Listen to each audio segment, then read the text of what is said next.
Breaking news. Big developments are shaking up the NFL right now, and the spotlight is on the Las Vegas Raiders as they get ready to battle the Washington Commanders. Just hours before kickoff, we've learned that Commanders starting quarterback Jayden Daniels has officially been ruled out. That means Marcus Mariota will step in under center, and trust me, this changes everything. Now, don't get it twisted, this doesn't automatically hand the Raiders a victory. In fact, if history has taught us anything, it's that backup quarterbacks can be dangerous. And this matchup is on the road, where the Raiders have struggled in past seasons. Yes, we're technically undefeated on the road this year, but Washington isn't just any team. Remember, the Commanders made it all the way to the championship game last season, and they're chasing a Super Bowl this year. Backhand index pointing right, but before we dive deeper into this breaking story, make sure you subscribe to the channel, hit that like button, and don't forget to press the bell icon so you never miss the latest NFL updates. Alright, let's get back to it. The Commanders know their goals don't vanish just because their starter is out. Mariota is a seasoned veteran, and with Dan Quinn leading the charge, Washington will be ready. Add to that an offense stacked with new weapons, like Deebo Samuel, a rebuilt offensive line, and a promising rookie running back who could be a future star. This team is built to compete no matter who's under center. And let's not overlook their defense, which has consistently made life difficult for opponents. The Raiders need to remember one key thing: never underestimate a team with their backs against the wall. We've seen it before. Last year, Andy Dalton lit up the Raiders when Carolina's starter went down. The year before that, Tyson Bagent and the Bears shocked us in a game we were supposed to win. Backup quarterbacks have been a thorn in the Raiders' side, and if we're not prepared, it could happen again. We've seen this story before. Backup quarterbacks have come in and stunned the Raiders more times than fans would like to remember. From Ryan Fitzpatrick's magic to Baker Mayfield's shocking comeback, even Nick Mullins back in 2018, these games remind us that no opponent can be taken lightly. And history tells us the Raiders haven't always fared well in these situations. Sure, there have been wins along the way, but the truth is clear: facing a backup quarterback is no guarantee of an easy night. That's why this matchup against Washington should not be overlooked. Now, let's focus on the real chess match here, the run game.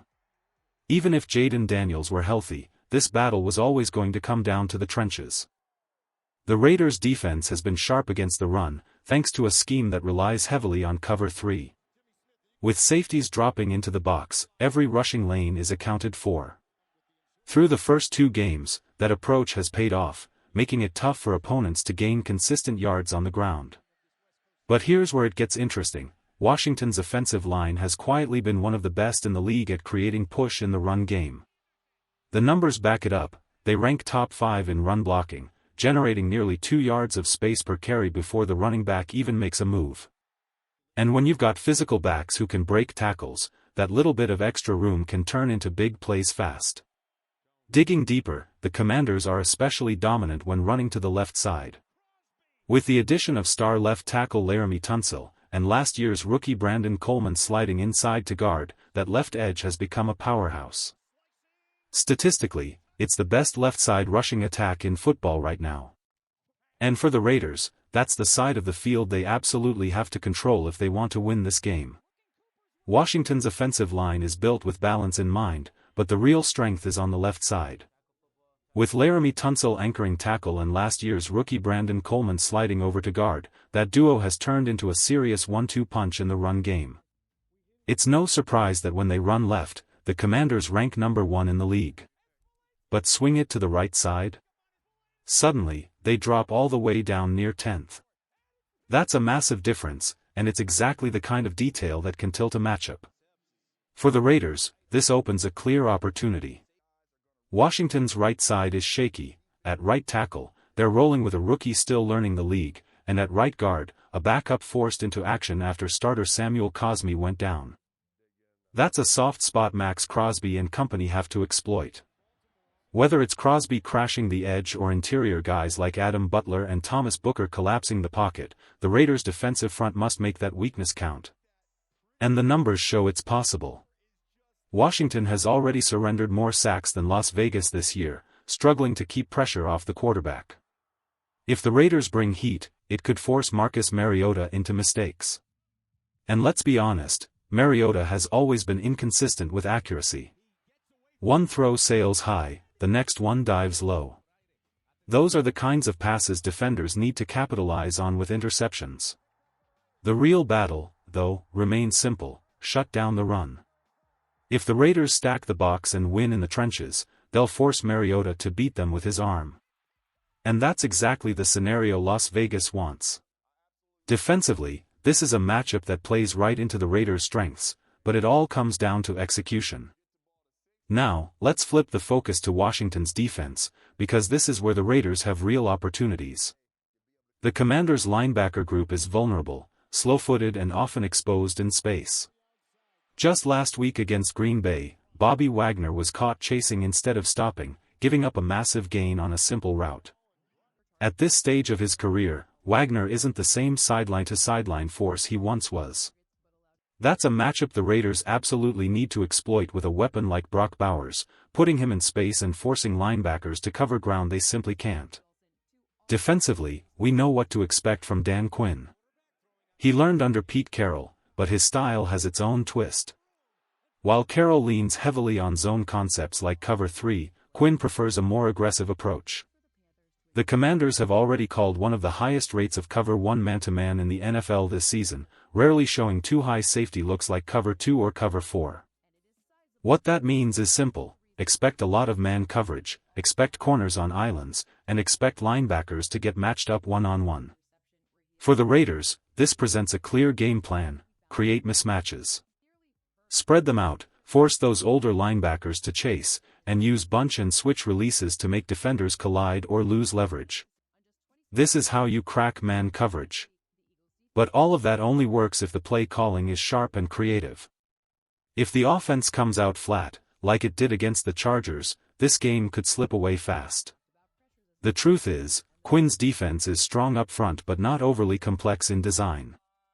Man coverage leaves opportunities. One missed tackle, one step of separation, and a short play can explode into a touchdown.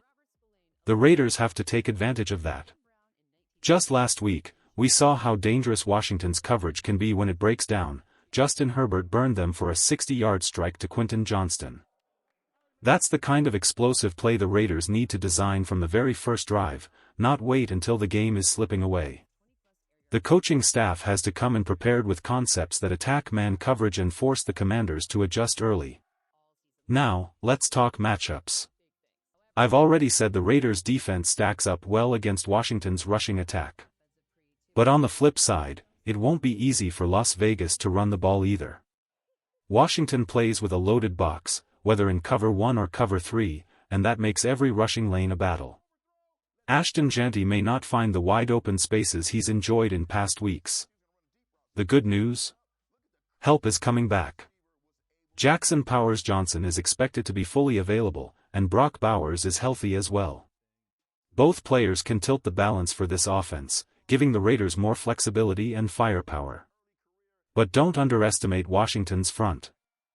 Even at his age, Von Miller remains a dangerous pass rusher, still explosive off the edge and capable of wrecking plays by himself.